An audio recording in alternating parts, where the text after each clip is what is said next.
Ever wonder what sets the winners apart from the losers? And what does it really take to be a winner? My name is Federico, and I'm a young, successful entrepreneur passionate about sports, real estate, mindset, and business. If you are just like me, then the Winning Ways podcast is meant for you.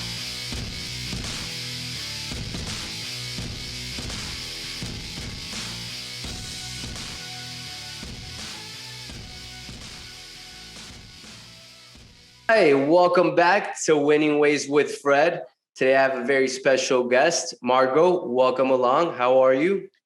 I'm good, thank you. How are you? I'm great. Excited to have you on. Excited about your story. Looked at it with the messages you let me know how you built your dance career, how you're in commercial real estate, and how you're using your commercial real estate side to fund your dream, which is dancing and your business in that side. So tell us a little bit about that. How did that started? How's it going? And what's the future outlook for that?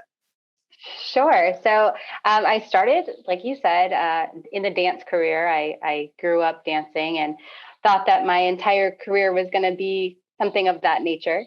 But then I quickly realized that there's not a whole lot of money in the dance world. But I do have a lot of family members that are in real estate. So I did see some sort of drive to do that in me. And I actually saw an ad on, I think it was Indeed or something along those lines, looking for a commercial real estate marketing director. So I started off my career with marketing as my base for commercial real estate, and I just grew a love for it. And that's kind of where I guess my passion for commercial real estate came, within the design and in the graphics and the aerials and the photography that you can do and kind of play around with different tools in that nature. So I got my creative outlet in a sense from commercial real estate and being able to go that creative route with the marketing of it. So since then I have gotten into sales and had some pretty exciting deals recently closed. And Nice. From there, yeah, so some of the commissions that I had received from those sales, I put towards my dream, which is dance. And I created a dance company, basically that is the resale marketplace for just dance. So something similar to Poshmark or Etsy, but just for the dance community, which is very important because, I'm not sure if you know, dance costumes are very expensive. They can go from, $200 to $500 for a single costume, and essentially only have one or two uses. So creating something that helps recycle that and, provides value to another customer or give that costume another life was really important to me. So of course. Wow. Yeah. Each costume goes for $200 to $500. Yeah. Well, depends on what you're looking for, but sometimes the group costumes are, of course, cheaper. Can be like 80 to 100 to 150 per costume per dance. So these kids invest a lot of money, or a lot of their parents' money, into their dreams. Of course, and I assume with that sort of pricing, it doesn't help certain kids get into it because of the price.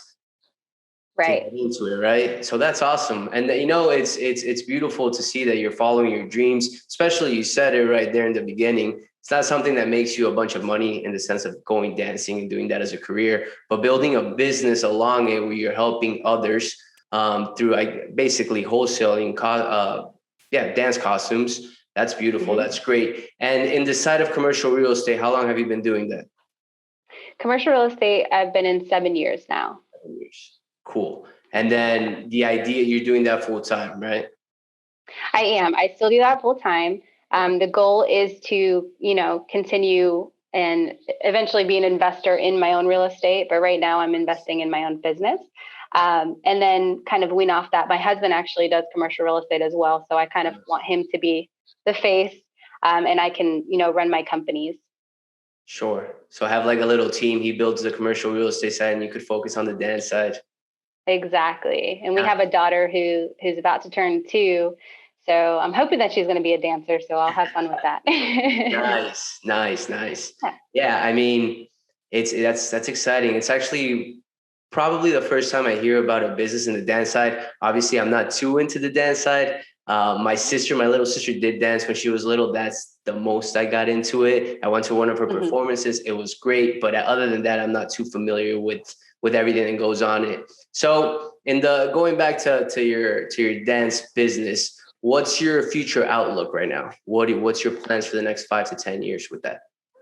So my next plan, I do have a few different products that I'm wanting to create and establish, I guess, a space for that. I don't exactly want to give you the details on that yet because I Okay. have to speak it into existence in my own world right now. Yes. So my 5 to 10 year plan with that. Right now, we're at a small scale of the customers and the customer base that we have, and we're looking to grow it for the designer network. So we have platforms, like I said, similar to Etsy, where you can basically create a product and you can add different items to it, and you can charge for each layer of the item. So if you're a designer, that's super beneficial because you can start off with, say, for example, a base costume or a base leotard, and you can add rhinestones and you can add a skirt or different materials to it. You can charge for every different item on top of that. So I'm really looking forward to building that realm of Dance Exchange for the designers and growing that. I also am really looking forward to getting more of the affiliates on board and creating dance studios as affiliates. So normally, if I was going to approach a dance studio with this platform, they'd think, well, you're taking money out of my pocket, right? Because I'm essentially, I'm a costume company with cheaper prices. It's kind of how you have to look at it from a dance studio owner perspective. Sure. Well, in this case, if they're affiliates, they're earning just as much as me. So basically, I split the profits half and half. So any sale that they make on their end, they will get a deduction, but also any sale that one of their dancers or students buys a product from somebody else on the other coast, then the studio will get 5% of that sale.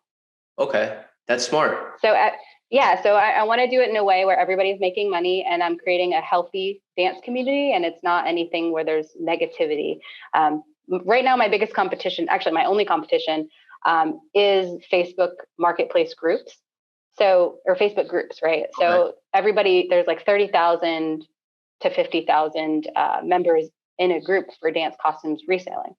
Wow. So yeah, it's wild. So my tactic here is to get those dance groups or those Facebook groups on board as affiliates. So they're kind of intrigued to get people on board, and they can make money back because right now they're not allowed to with Facebook's, their policy. They're not allowed to make any money within the group. So. Wow, that's very interesting. There's a lot of layers. Yes. I caught on though. And I was going to go with that question. You partnering up with dance studios would be a great way to grow your business. And you're creating a win-win situation for them as well. Yep. So that's very beneficial. Now, I feel like what's their objection? If anything, you're helping people that the cost of entry to get into the dance world is a lot. I feel like you're helping them the most. So if you're helping them the most, why would they be opposed if you're bringing in new clients that wouldn't be their clients had you not been there? Right? Am I getting that right? Kind of. So I'm going to explain to you like the back end of things. So a dance studio makes a lot of their profits as they buy from wholesalers their costumes, and then they make their retail pricing. So they make that little bit of profit, and it helps pay their bills. So what I'm providing is, yes, a resource to them and they can make money, but I also want them to know that they can make money and that I'm not shooting them in the foot, essentially, because that space of wholesale to resale, we got to figure out how much money you're actually intaking. But I don't want to say it's a negative thing for my product, but at the same time, these can we cut any of this, by the way? Sure. Yeah, we can. Yeah. I'm sorry. I just went totally like off topic in my brain. No worries. Take your time. So yeah, hold on. Let me think of where I was going with that. So maybe we just take out that question. Yeah. You're good. No worries. Sorry. No worries. No worries. We'll continue on. It's okay. Yeah, I just want to make sure that the studios know that like it is a benefit, but at the same time, like if they were going to look at it from a negative standpoint, it would be because you know, they're getting those new costumes versus getting the old costumes. So if they wanted to take, if you were a rec program or if you were somebody like the YMCA, for example, they would come to us because they can get discounted merchandise, right? Okay. They can get like a bulk, say that they have like 5 kids who are in the same dance. They can get those 5 costumes on us for $45 a piece, in the difference of getting it from a wholesaler where it might be $80 a piece. Yeah. You know, I think, so there's still those. Yeah, I think, you know, I think it's what you're doing is a great idea, though.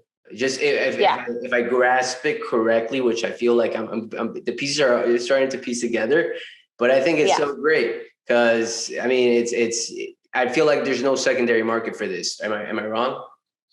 No, you're completely correct. Okay. Yeah, there's basically, I don't want to say a hole in the market for this resale, but there's so many Facebook groups out there that are, you know, giving this tool already, but they're also not getting the quality of shipping detail and making sure that their payments go through before they get the product.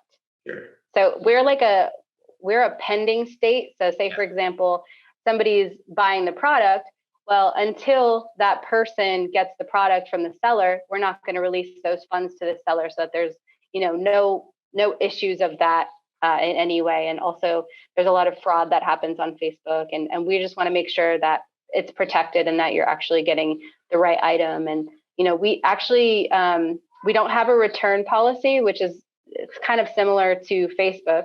However, if your item isn't like exactly as it was explained, you can return it. So it's just a matter of that relationship with the buyer and the seller. We are strictly dance. So if there's anybody that's kind of posting things that are, you know, if you're putting golf shoes on there, that wouldn't really make sense. We will flag that type of stuff and take it off. Nice. Yeah. Nice. You know, that's very interesting. So you grew up dancing your whole life. It's been about dance. You got into real estate midway through, and now you're doing this business with dancing. Do you see yourself opening up some sort of dance studio along with it down the line? Not anymore. I think if anything, I would open up a consignment shop in a warehouse so that I could house costumes and eventually do a rental. So similar to Rent the Runway. I don't know if you're familiar with that, but basically luxury items you can rent for like a few days at a time, and you can return it and basically pay a small fee versus paying thousands of dollars for the original product. Okay. And then having multiple houses to scale. Yes. So in the dance world, say that somebody's had a costume since they were like 10 years old and it's nostalgic for them, they can rent that and then get that same value back. And even if it's a $60 fee for the season versus 120, I mean, it's very beneficial for somebody that has those attachments to those really precious costumes. Which, you know, I have my girlfriend, she's very attached to her. For example, her Sweet 16 dress, she still has it. Little things like that. Oh, yeah. Yeah. It's crazy how girls, not guys too, but different things. But to dresses and purses and certain shirts, I find it funny, but it's true though. I mean, that's your niche, and that's you got to think the way they think too to succeed in that. Exactly. Yeah, that's awesome. And you said your husband does commercial real estate. Let's jump into the commercial real estate side. So he's been doing it for 7 years with you, or he just started recently?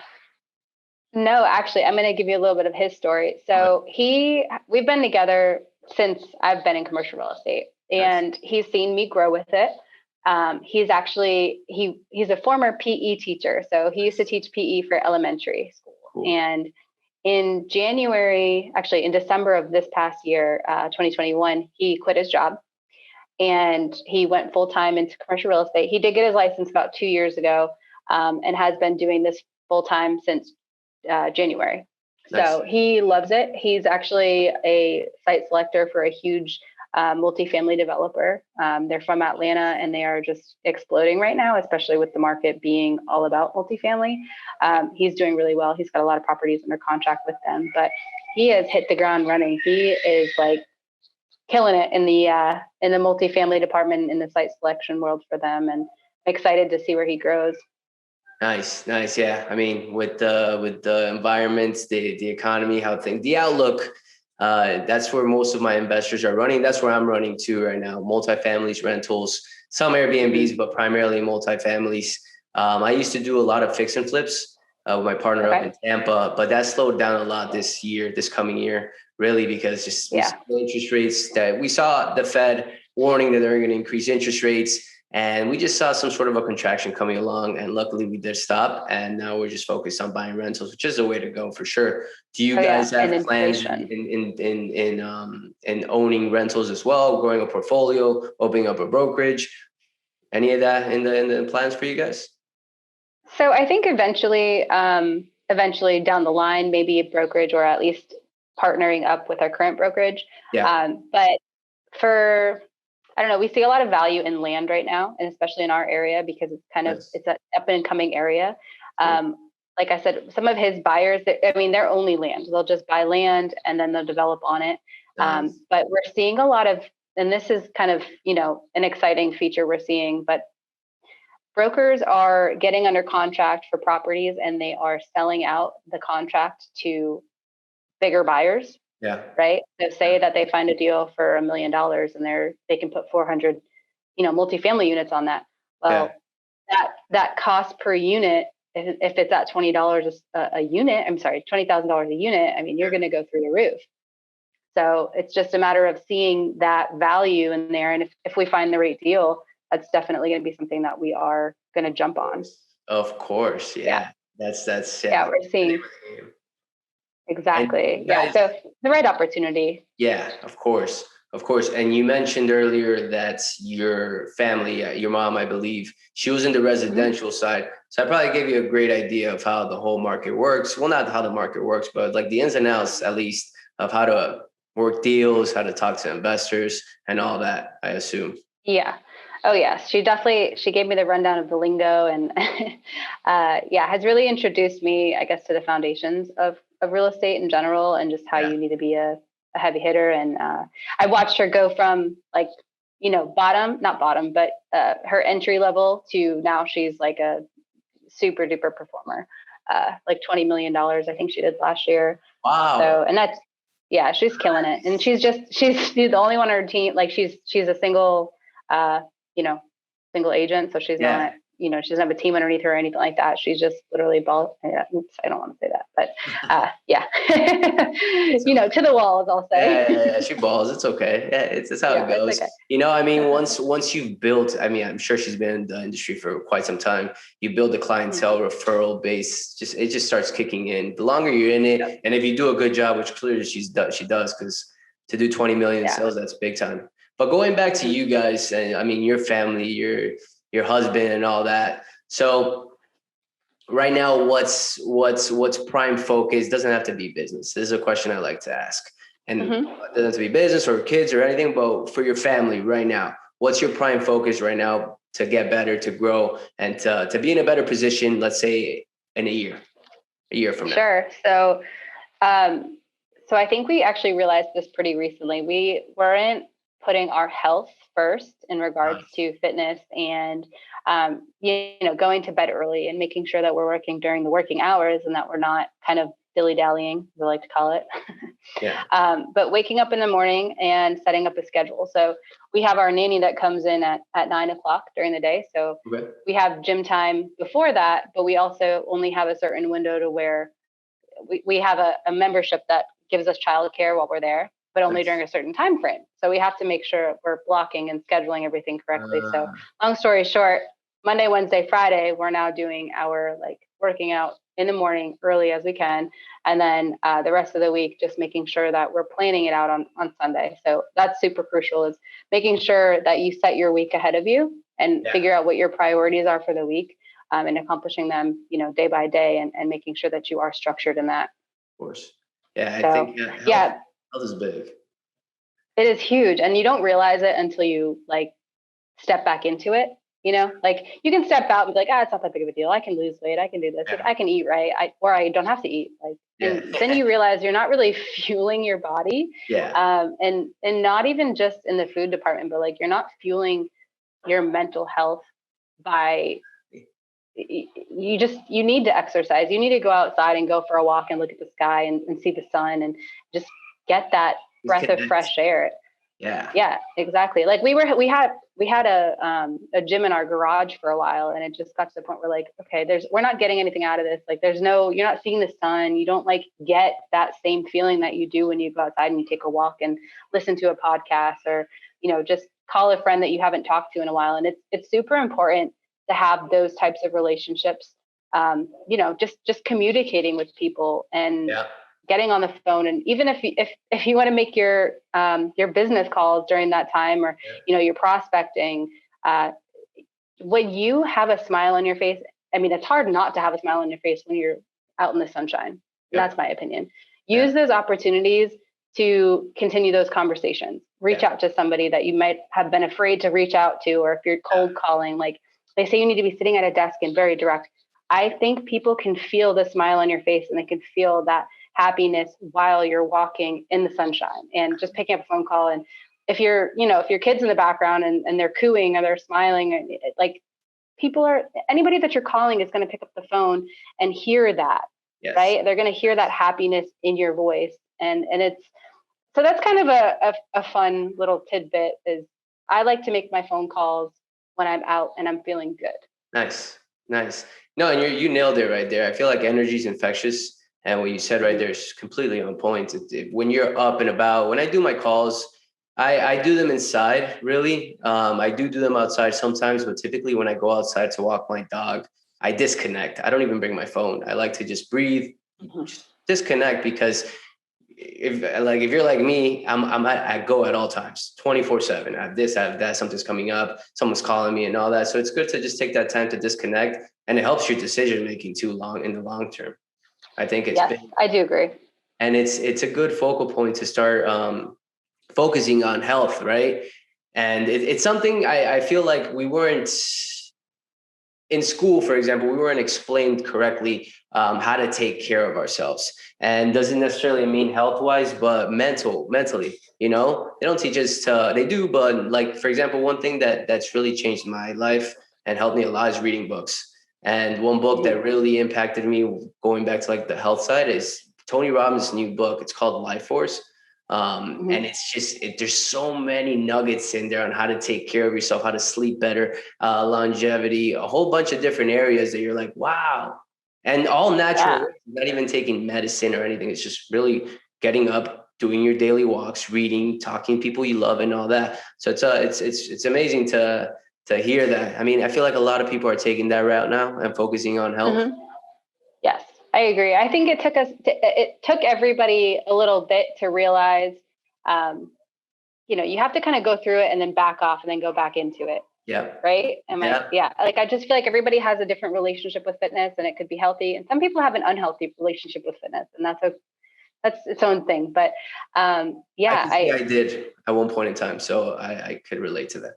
Yeah. If it's not supposed to be your everything, you're supposed to have intentions with everything you do. Right. So if you're, you just have to be scheduled, and you have to have your focus in the right way, and moving forward with that certain lifestyle. Right. So if you want a healthy lifestyle, you're going to eat right. You're going to not pick the cheeseburger versus, the salad, or, there's just so many different ways of life.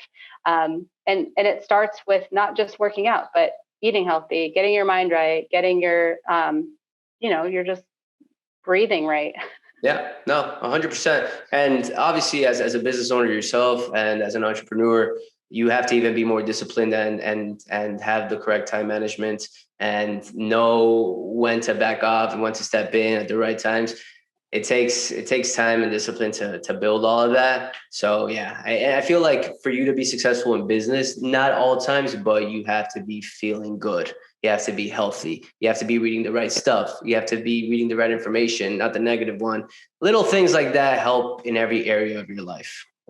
Yes. And when you made a good point. So when you're on your phone, following the right people is super important. You can't be following people that are negative and that are constantly posting maybe political things, and everybody has their own political opinion. So it's going to offend somebody one way or another. Yes. And it's just making sure that you're constantly, even if you're the person that wakes up and starts scrolling on the phone, even though they say not to do that, I'm pretty sure everybody does it at some point. Making sure that content that you're taking in is not negative and that it's motivating. And the more you like the better stuff for you, the more your feed will continue to be that way. So algorithms are fun. Yeah, those algorithms, you know how to work them. They're crazy, but I agree. I had to really back off of Twitter and delete it out of my phone because it was so toxic. Everything's just news. And nowadays the news is what's positive about the news. Something's nothing worse than yesterday every day. It's like every day something new and new and new. It's like that. I mean, whether you believe it or not, it consumes you in one way or another. So I agree with that. And following the right people and maintaining the right friendships too, right? Talking to people that support you and people that are optimistic, I think it's huge because a lot of people are becoming pessimistic and they bring you down with them, and it sucks because it kills your day and week. Yeah, and it's crazy to see, the people who you think are your best, I don't want to say your best friends, but your closest circle are the ones who usually aren't going to be outwardly supporting you. They're not going to be the ones that are going to be sharing things that might not relate to them or because there's some sort of jealousy. And I'm not saying that it's because of jealousy, but your best customers are going to be people that you don't know. I 100% agree with that. And it opens your eyes a lot. I'm sure you're seeing it now with your business. I saw it with mine. You expect the biggest support from the people that are closest to you. And it's the opposite. It's the person that doesn't even know you and probably just followed you a couple of days ago, but he reposts everything. He's commenting on everything. He supports you. He looks up to you in some sort of way. It opens your eyes a lot. It does. Yeah. I mean, I have people who I went to high school with back in Maine that are supporting me. And it's like, I don't really have a relationship with them except for that we're friends on Facebook still because we were in 8th grade. You know what I mean? Yeah. But yeah, it's weird to see that there's, I don't know. So what do you think that is? I don't want to be negative. I don't know. I really don't. I don't want to say it's jealousy. I don't want to say anything of that, envious nature. But I just think it's hard to come from the same place and not see the same results in some people's eyes. Sort of jealousy then. I don't want to call it jealousy because that's bad. Yeah, but I agree. But it's a work ethic. I think it's just a matter of, finding, some people in their heads will say, well, she got lucky because she found that idea and it was 1 in a million idea or something along those lines. Like, you can literally create a brand for workout materials and be just as successful as anybody else. Just a matter of putting the time and the consistency and the effort into it. Exactly. And having a passion behind it and not giving up. Like it's probably not an easy business to grow your dance business at all, because it's something that at least I'm a guy. So I don't see many dance businesses out there, real estate's very common to get into, marketing, any other, but dance, it's not.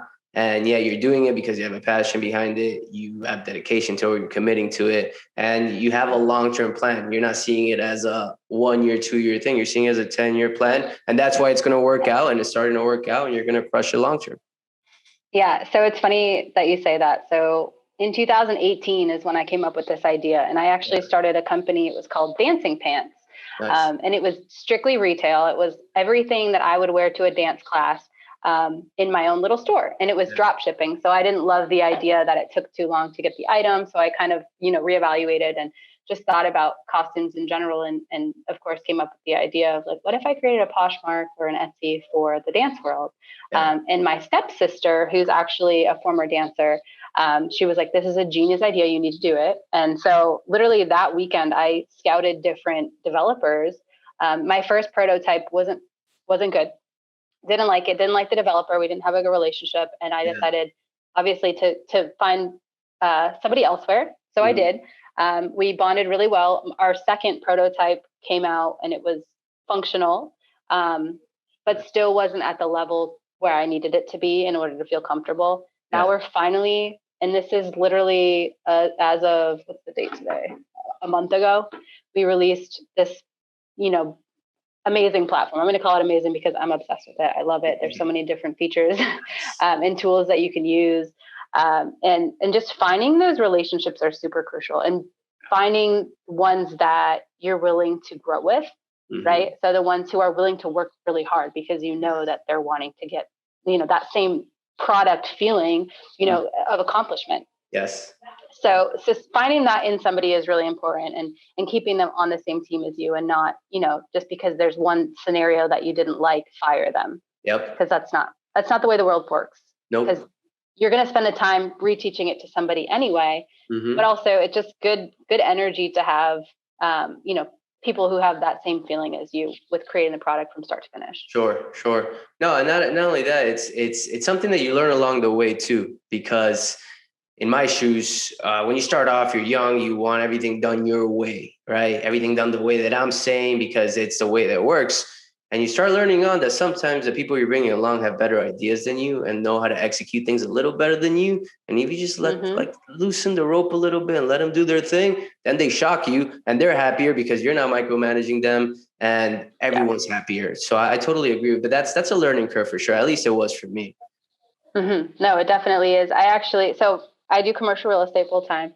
Yeah. And I'm still the lead for marketing, right? Yes. So I help with marketing for literally everybody's listings. Nice. So I just remember we added a few new members on board, and it's hard to really give that person, that control or release of control for me anyway.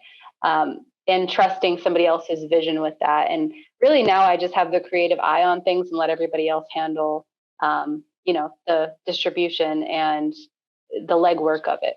Yeah. So it is a learning factor, trying to release those reins. But yeah, as of right now, I'm the only other person. It's me and the developer that are on the team for Dance Xchange. So it's me and him, and then that's pretty much everything else. We're waiting for the right time to bring on some more people, or we're waiting for the right person, I should say, to bring on for marketing and to handle that realm of Dance Xchange. So yeah, I know I jumped around a little bit there.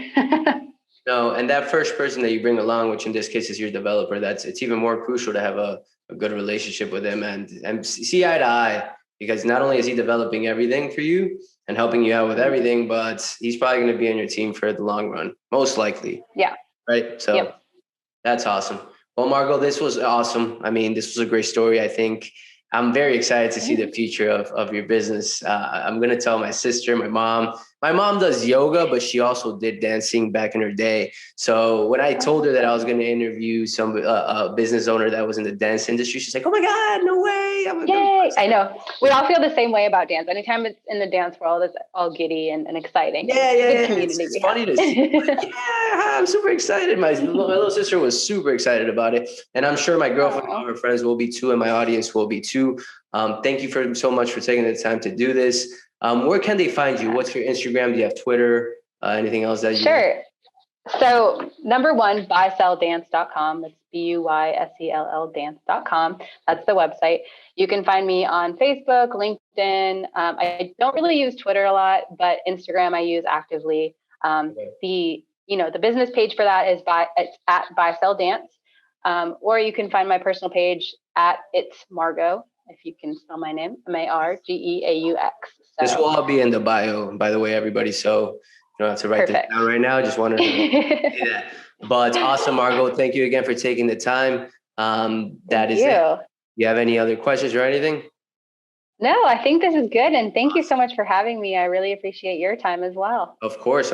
Well, no, it was amazing. This was probably, and I don't even say this to make you feel special, one of my favorite interviews, because it was in an area that I'm not too familiar with. So I was trying to catch up along the way and learn along the way how the dance industry works. So it was cool for me. I really enjoyed it. And I'm sure everybody too. It's so funny. You're going to realize there's more listeners that relate to the dance world because they might have daughters, they might have siblings, like you just said, and there's a lot of people in the dance world and the dance community. But I totally appreciate you taking the time to interview me, and I'm excited to hear the feedback. Yes. Well, we'll leave it on that note. Thank you guys again for listening to the show, and say goodbye, Margeaux. Goodbye. Ever wonder what sets the winners apart from the losers? And what does it really mean to be a winner? My name is Federico, and I'm a young, successful entrepreneur passionate about sports, business, mindset, and real estate. If you are just like me and you want to crack the code to victory, then Winning Ways podcast is made for you.